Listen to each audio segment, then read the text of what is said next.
Sénégal, bonjour, Neketeyo, ça sent le Neferem Mbabrour, en tout cas, Tribune quotidienne parle de publication du rapport 2022 de l'OFNAC. Pourquoi faire? Eh bien, pour nous dire 9 dossiers brûlants déposés sur la table du président Diomaye.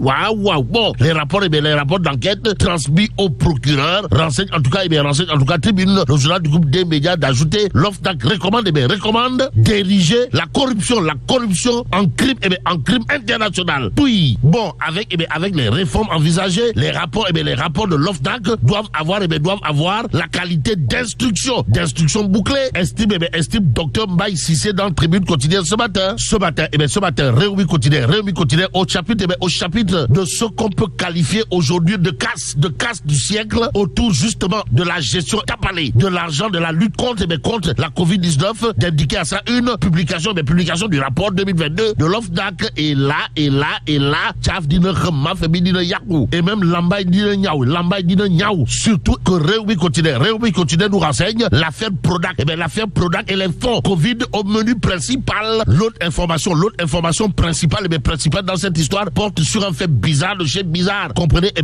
l'Assemblée nationale dans la NAS. Assemblée nationale dans la NAS Diam. Même s'il est dit Yonou Diam Sorioul, Besbilojou toujours pour ceux qui relèvent du rapport OFNAC 2022 de révéler à ça une revoilà le riz de Mansour Sor Tchokonakei. Bon, l'OFNAC avait transmis son rapport au procureur en attendant les suites judiciaires du rapport de la Cour des comptes. Besbilojou de nous livrer 13 rapports d'enquête déposés en 2022. Tout compte fait. Rapport OFNAC 2022, le quotidien Besbi d'indiquer qu'il est question de Goro National, Mansour Faye Sora et les affaires de riz de Mkourouni et de Soukourouni. En tout cas, Libération sans contour dit les tours d'afficher à sa une. L'OFNAC dévoile son rapport 2022. Et là, il est question de cafard, pour ne pas dire de cadavre, de cadavres dans des placards. Mais avant de placarder tout ce beau monde, voire de canarder ceux qualifiés de voleurs de la République, Libération d'afficher à sa une la bamboula des élus délinquants. Et là, il est question, d'après Libération, de la commune de Gandé, où le maire Mamadou Sow a détourné les recettes louées à son profit, le tracteur offert par l'État aux paysans, et s'est gavé sur le foncier aussi dans la commune de Sidia, Tierno Diagne, au cœur de plusieurs affaires judiciaires, notamment détournement de chèques de la coopérative de Sonatel, explique Libération, le journal toujours, pour ce qui concerne la commune de Sidia, de nous apprendre que le maire Tierno Diagne a empoché aussi des indemnités d'expropriation au nom de qui ou de quoi qu'il en soit, dans la commune de Faoun, le budget destiné à la construction de salles de classe, totalement, pour ne pas dire complètement introuvable de chez introuvable, renseigne aussi Libération ce matin, le journal, en tout cas, de faire retenir la bamboula des élus délinquants, la bamboula des élus bandits de grand chemin, voleurs de la République, dévoilée à lire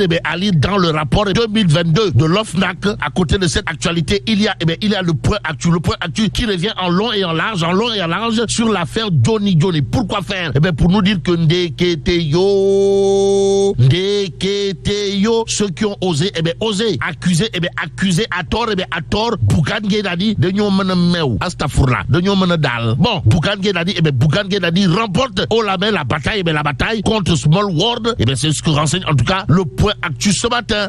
L'autre journal qui en parle, c'est Tribune quotidien. Bon, le quotidien du groupe des médias, en tout cas de noter, tribunal correctionnel de Dakar, justice, affaire Johnny, Bougane Gueye Dany blanchi totalement, pour ne pas dire complètement et même carrément.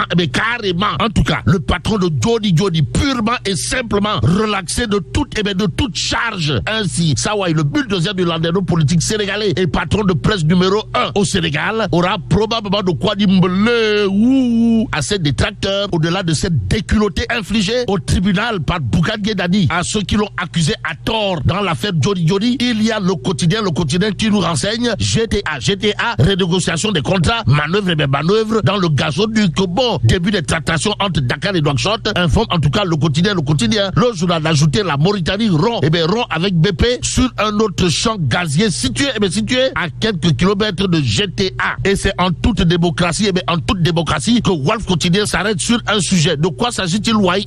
Nomination nomination en conseil des ministres, erreur, erreur de jeunesse. Voilà le titre, en tout cas, voilà le titre, en tout cas, qui barre la une de Walf Quotidien ce matin. Ce matin, il est question d'une interrogation Kouroubaïfal et Mbolde Bouride à la une de l'Observateur. En tout cas, Sonko Diomaye, le reniement premier chapitre du projet. Voilà ce que cherche à savoir, histoire de faire savoir le journal du groupe Futur Média à la question de savoir s'il ne s'agit pas, alors là, pas du tout, d'une affaire de Waret, pour ne pas dire d'une affaire de Wakesse.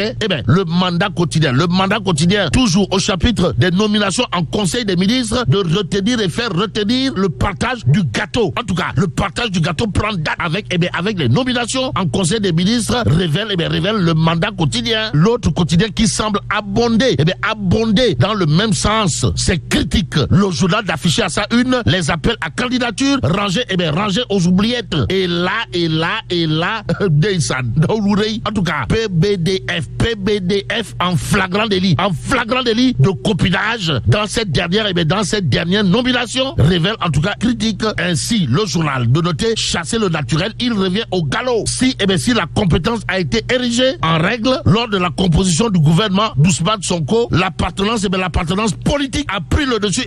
Qu'il s'est agi pour le nouveau pouvoir de choisir les DG des sociétés publiques et agences d'exécution. Renseigne en tout cas critique. On est où là? C'est l'interrogation qui s'imposerait dans cette histoire, mais l'histoire retiendra ce que nous livre Tribune Quotidienne dans ses colonnes. Le journal en tout cas de renseigner à la tête de la SAPCO de septembre 2022 à avril 2024. Retour sur les grandes œuvres de Souleymane Ndiaye alias Borom Casamance. Sawai Souleymane Ndiaye a cassé la baraque en transformant totalement, pour ne pas dire complètement et même carrément la SAPCO, où les travailleurs restaient des mois et des mois sans salaire, et aujourd'hui les travailleurs sont payés à la SAPCO au plus tard le 25. Aussi des réalisations comme un centre ophtalmologique jamais égalé en Afrique à l'actif de Souleymane Ndiaye alias Borom Casamance. Depuis qu'elle est arrivée à la tête de la SAPCO c'est également des bennes tasseuses pour rendre propre son champ d'action, nous livre Tribune Quotidien. Ainsi, le journal semble dire good job